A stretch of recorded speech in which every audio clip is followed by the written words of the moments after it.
디오니소스 신화. 그리스 신화에서 디오니소스는 원래 올림포스 정통 계보에 속한 신이 아니었다. 그는 제우스와 테베의 왕녀 세벨레 사이에 태어난 반신반인이었다. 제우스의 아내 헤라는 세멜레를 질투해 농간을 부렸다. 그녀가 제우스의 번개에 죽게 한 것이다. 당시 세멜레는 디오니소스를 잉태하고 있었다. 이를 알고 제우스는 세멜레의 뱃속에서 아기를 꺼내 자기 허벅다리에 끼워 넣었다.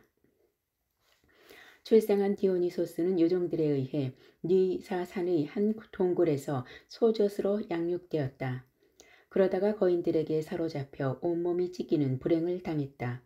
다행히도 제우스의 어머니 레아의 도움으로 그는 찢긴 몸을 회복하고 부활했다.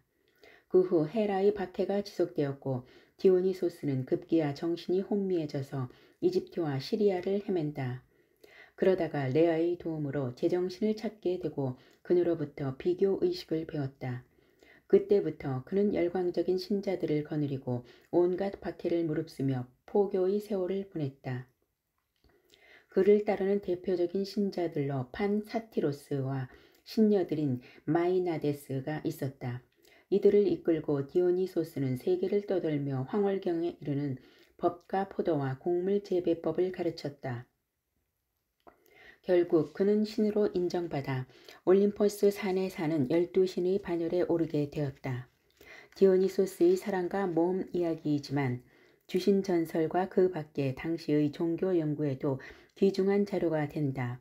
온몸이 찢겨 죽은 후 다시 살아났고 포도를 비롯한 작물 재배의 풍요신적 면모를 갖추었기에 디오니소스는 먹거리로 부활하는 곡물신 계보로 분류된다. 전국적으로 기념된 디오니소스 축제. 그리스 신화에는 제우스, 아폴로, 아테네, 헤르메스, 포세이돈 등 우리에게 익숙한 12신이 등장한다. 디오니소스는 처음부터 이 12신 계보에 속하지 않았다. 그런 이유로 이 신의 존재와 그에 얽힌 이야기는 우리에게 비교적 익숙하지 않다. 그런데 놀랍게도 오늘날 고대 그리스와 고대 로마 유적지에서 디오니소스 신과 관련된 유물들이 가장 많이 나온다. 이처럼 그에 대한 숭배 흔적이 두드러진 이유는 고대 그리스의 헬레니즘 시기에 그리스 전역의 농촌과 도시에서 이 신을 기리는 대대적인 축제가 열렸기 때문이다. 도대체 디오니소스 신의 정확한 실체는 무엇이었으며 어떻게 디오니소스 축제가 그리스 전역에서 개최될 수 있었던 것일까? 디오니소스 종교는 기원전 7세기와 6세기에 이미 고대 그리스에 널리 퍼져 있었다. 특히 당시 시골과 도시 전역에서 겨울 미리 파종기와 추수기에 며칠 동안 디오니소스 축제를 거행할 정도로 대중적으로 큰 영향력을 발휘했다. 디오니소스가 주신으로 널리 알려지지만 그의 대표적인 상징물은 남근이었다. 그런 이유로 시골과 도시에서 거행된 축제에서 남근상은 행사의 중요한 소품이었다. 시골 디오니소스 축제. 기원전 7세기부터 그리스 전역에서 시골 디오니소스 축제가 열렸다. 이 축제는 남근 모양의 조각상을 든 여자들의 행렬로 시작됐다. 이 남근상을 든 여자들 뒤로 바구니를 든 어린 소녀들, 길고 커다란 빵을 든 사람들, 그 밖의 다른 봉헌물을 든 사람들, 물단지를 든 사람들, 그리고 포도주 단지를 든 사람들이 줄을 지어 따라갔다. 이런 행렬이 끝난 뒤에는 디오니소스를 찬양하는 합창과 연극 경연 대회가 열렸다. 그런데 이 축제의 하이라이트는 단연 남근 찬가였다. 코미디 공연에서 축하곡으로 불리던 이 노래는 성가대와 배우들이 인조 남근을 뒤집어 쓰고 등장해서 불렀는데 종종 섹스 향연으로 끝을 맺었다. 이 찬가는 의미의 이중성과 노골적인 성적 묘사가 두드러졌다. 오 남근이여 남근이여 흥겹게 떠돌고 마시고 돌아다니는 디오니소스의 친구여 희미한 황홀의 방랑자여 음탕한 예인이여 나는 여기 내 집에서 기쁜 마음으로 그댈 영접하노라. 최악의 겨울이 끝났으니 나는 이렇게 대담하게 간청하오. 이런 시골 디오니소스 축제는 훗날 벌어지는 도시 디오니소스 축제의 원형이 되었다. 도시 디오니소스 축제. 기원전 6세기에 이르러 디오니소스는 그리스에서 아주 중요한 신으로 추앙되어 도시에서도 디오니소스 축제가 개최되었다. 아테네 참주였던 페이시스 트라토스는 이 축제를 국가적인 행사로 만들었다. 당시 아테네에는 10명의 최고 집행관이 있었는데 디오니소스 축제를 담당하는 감독관은 행사를 돕는 2명의 보좌관과 함께 이들에 의해 선출되었다. 도시 디오니소스 축제는 총 5일 동안 펼쳐졌다. 이 축제는 첫째, 아고라에 있는 디오니소스 신전에서 디오니소스 신의 나무 조각 상을 내오는 것으로 시작되었다. 신상을 든 신관들 뒤로 아테네 시민들과 아테네에 거주하는 외국인 그리고 아테네의 식민 도시에서 온 대표들이 뒤따랐다. 시골 디오니소스 축제와 마찬가지로 이 행렬에는 나무나 청동으로 만든 거대한 남근 상을 실은 수레를 비롯해 바구니를 든 소녀, 물병과 포도주 병을 든 사람들도 뒤따랐다. 디오니소스 남근상의 종교 철학적 중요성. 디오니소스는 성적 쾌락과 도치, 풍요의 신으로 고대 그리스에서 널리 받아들여졌다. 신화학자들은 남근을 풍요신앙의 대표적 상징이라고 주장하므로 디오니소스 종교의식에서 남근이 성물로 숭배되었다는 사실은 어찌 보면 당연해 보인다. 그런데 그 이상의 다른 의미는 없었던 것일까? 기원전 6세기경의 고대 그리스 철학자 헤라클레이토스는 디오니소스 축제에 나타난 섹스 코드에 대해서 디오니소스 신을 향한 것이 아니었다면 그 미친 듯한 행진과 음란한 성기를 향한 찬송은 사실 수치스럽게 여겼을 것이라고 말하고 있다. 헤라클레이토스는 오늘날 변증법의 해결 철학과 니체의 사상에 지대한 영향을 끼쳤을 정도로 심오한 철학 체계를 구축했기 때문에 고대 그리스 최초의 철학자로 평가되고 있다. 그런 그가 이런 지적을 했다는 것은 디오니소스 숭배에 등장하는 성적인 상징에 뭔가 좀 더 심오한 의미가 담겨 있다는 것으로 해석될 수 있지 않을까.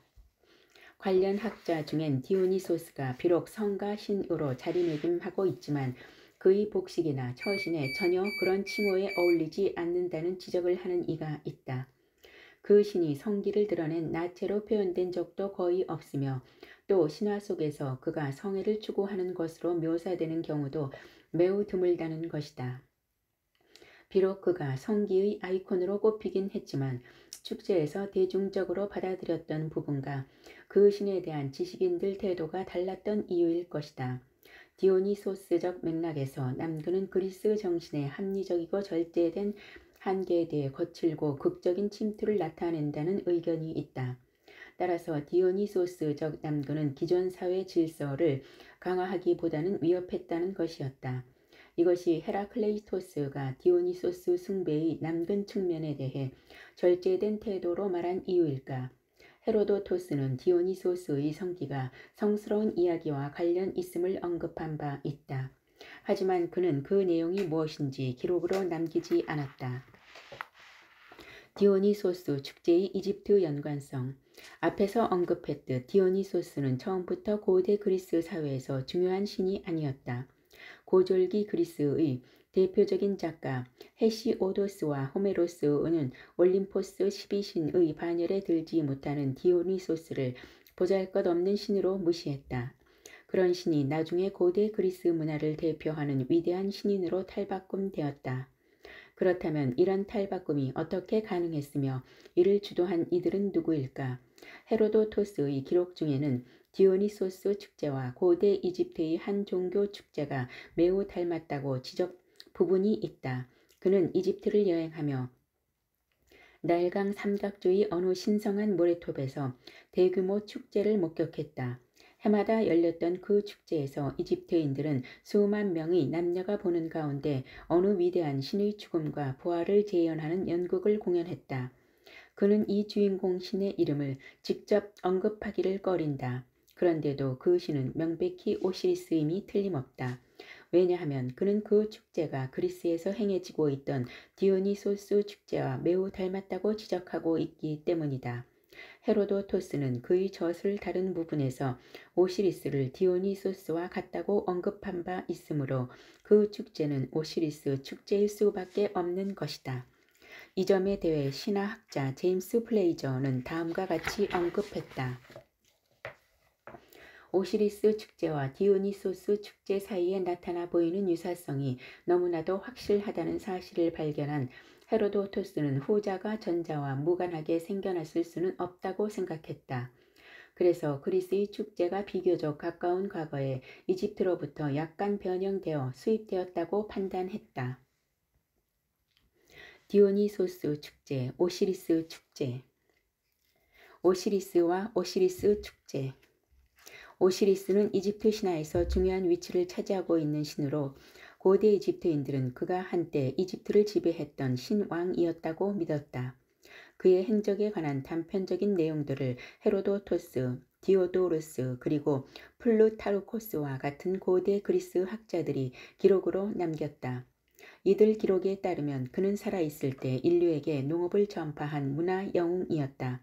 하지만 그는 동생에 의해서 살해되며 종국에는 명계의 왕이 되었다. 헤로도토스는 역사에서 고대 이집트의 오시리스 축제의 개요를 다음과 같이 간략히 소개하고 있다. 신관들이 오시리스 조각상을 신전에서 내와 이를 배에 싣고 행진한다. 그 뒤로 순례 행렬이 뒤따르고 여러 신전을 순례한다. 그 다음 오시리스 무덤으로 알려진 제단에 가서 신비의식을 거행한다. 그런데 오시리스 축제 행렬에서 남근 상들이 주요 소품으로 등장한다. 헤로도토스는 이집트 오시리스 축제에 사용되었던 남근상을 그리스의 디오니소스 축제에 등장하는 남근상과 비교했다. 그는 그리스의 경우 남근 그 자체만을 축제 행렬에 동원했지만 이집트에선 꼭두각시 인형에 남근이 붙어있고 그것을 실로 조각해서 움직일 수 있게 했다고 기록했다. 꼭두각시 인형의 크기는 약 50cm로 높이로 거기에 달린 남근이 인형의 나머지 부분과 그 크기가 같았다고 헤로도토스는 기록하고 있다. 헤로도토스 이후에도 이집트 여행을 한 고대 그리스 학자 중엔 오시리스 축제가 디오니소스 축제와 비슷하다는 기록을 남긴 이들이 있었다. 그 대표적인 인물들이 디오도로스와 플루타르코스였다. 디오도로스는 고대 그리스인들이 디오니소스의 인문의식이나 대중적인 희생제에 고대 이집트의 성기 숭배 의식을 도입했다고 주장했다. 또 플루타르코스는 고대 이집트의 파밀리아라고 불리는 오시리스 축제와 고대 그리스의 성기 행진이 닮았다고 지적했다. 누가 오시리스 축제를 그리스 땅으로 수입했나? 헤로도투스는 멜람푸스가 남근 행렬로 특징되는 디오니소스 축제를 이집트에서 그리스로 도입한 장본인으로 지목한다. 멜람푸스는 필로 출신으로 아르고스를 다스렸다 하는 전설적인 예언자였다고 호메로스의 오디세이가 소개되어 있다. 그런데 헤로도토스는 멜람푸스가 오시리스 종교 행사의 독트린에 대해서 제대로 이해하고 있지는 못했을 것이라고 하면서 나중에 다른 그리스 철학자들에 의해 그것이 보강되었을 것으로 추정한다. 디오도로스는 헤로도토스와는 달리 테베에서 열린 카드모스를 기쁘게 하기 위한 오시리스 축제를 그리스로 도입한 이를 멜람푸스와 비슷한 종교적 성향을 보였을 오르페우스라고 보았다. 오르페우스는 반쯤은 신화적 인물로 디오니소스와 비슷한 삶을 살았던 것으로 알려져 있다.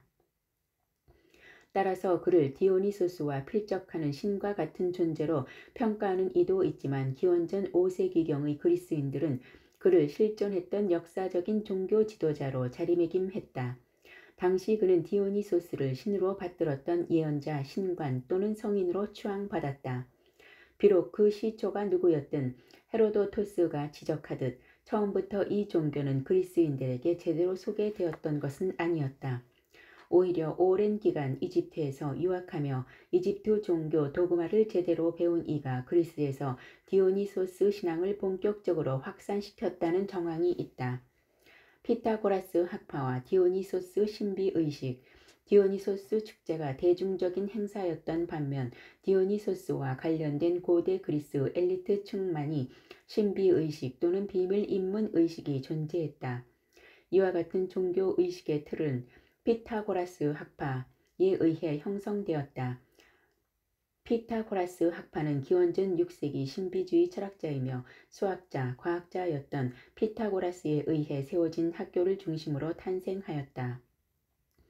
당시 그리스 식민지 크로톤에 세워진 이 학교는 오늘날의 학교처럼 학문적 지식과 피타고라스의 정치적 이념, 철학 등을 가르쳤다. 이 학교는 피타고라스가 이집트 신전에서 22년 동안 이집트의 통가제의 의식을 거친 것처럼 모든 학생이 이 통가제의 의식을 거쳐야 졸업할 수 있었다.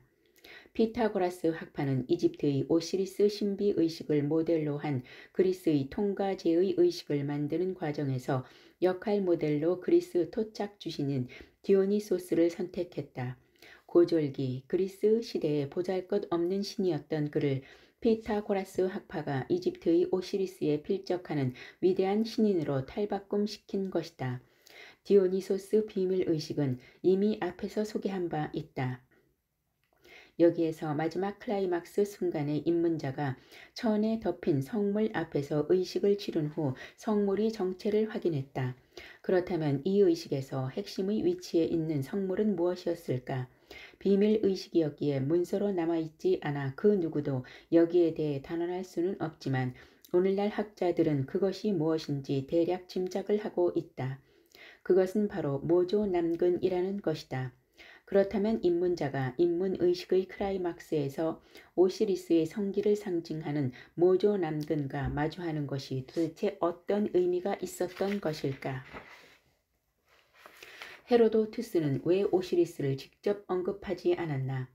앞에서 소개했듯이 헤로도토스는 오시리스 축제의 세세한 진행 내용을 직접 목격했다. 하지만 그는 역사에서 종교적 경건함, 지키기 위해서라는 이유로 이 이집트 축제의 주인공을 직접 언급하지 않으며 세세한 내용도 소개하지 않고 있다. 이와 관련해서 독일의 이집트학 학자 얀 아스만은 독자들이 헤로도토스의 저수를 읽으면서 그가 오시리스 이름을 직접 언급하길 몹시거리는 점에 적잖이 놀랄 것이라고 말한다. 그러다면 헤로도토스가 고대 이집트의 오시리스 축제에 대하여 마치 잘 알고 있는 것처럼 기술하면서도 막상 그 자세한 내용에 대한 언급을 꺼린 이유는 무엇일까? 헤로도토스가 그런 행동을 취한 것은 이집트 종교에서 이를 비밀에 붙였기 때문이 아니다. 당시 이집트 땅에서 오시리스 신비 의식의 세부적인 내용, 특히 그의 죽음 및 부활에 관련된 부분을 대중들에게까지 잘 알려져 있었다. 헤로도토스가 오시리스 축제의 세부 사항을 소개하지 않은 데는 다른 이유가 있었다. 오시리스 축제는 디오니소스 축제뿐 아니라 디오니소스 신비 의식의 핵심적인 내용까지 포함했기 때문이다. 디오니소스 의식은 디오니소스의 죽음 및 부활이 관련한 좀 더 내밀한 내용들이 담고 있었는데 고대 그리스의 여러 비밀 교단에서 그 세부 내용을 외부에 발산하는 것을 철저히 금지하고 있었다. 헤로도토스가 보기에 오시리스 축제는 그리스 땅에서 행해지던 디오니소스 축제와 비밀 의식을 포괄하고 있었고 따라서 오시리스 관련 의식을 상세히 기록하면 결과적으로 고대 그리스 비밀 교단들이 금기사항 위반이 되었다. 그런데 헤로도토스가 비밀 교단들이 의식 내용을 자세히 알고 있었다는 사실은 그가 입문했다는 증거로 볼 수 있는 중요한 단서다. 그렇지 않고는 그가 오시리스 순환극이 그리스 엘레오시스에서의 극소수 입문자들이 지켜본 디오니소스 순환극과 똑같다는 사실을 알아챌 수 없었을 것이다. 고대 그리스에서 엘리트들 사이에서 비밀 교단들이 신비의식 입문이 크게 유행했다. 이처럼 고대 그리스에서 선택된 소수만을 위해 엄격한 비밀 속에서 진행되었던 종교의식이 이집트에서 공공연히 공연되는 걸 보고서 헤로도토스가 매우 놀랐을 것이다. 이 시점에서 헤라클레이토스가 디오니소스 축제에 대해 지적했던 내용을 다시 한번 음미해 볼 필요가 있다. 그는 디오니소스 축제에서 대중적으로 나타난 광란적이고 음란한 부분을 지적하면서도 그것이 디오니소스와 연관되어 있음을 고려해 톤을 낮추었다. 이처럼 그가 디오니소스에 대한 경의를 표한 것은 그 또한 입문자여서 대중에게는 제대로 설명되지 않았던 남근상의 종교적 중요성을 익히 알고 있었기 때문이었을 것이다. 물론 그의 종교관에 대해선 여러 논란이 있다.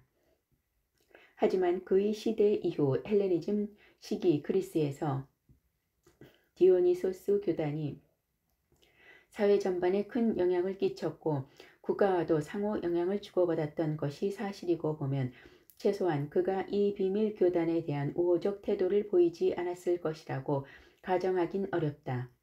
아마도 그런 이유로 그가 대중적 축제에서 나타나 보이는 난잡한 듯한 외형적 모습을 뛰어넘어 그것의 내밀한 상징성을 꿰뚫어 보고 있었던 것이리라.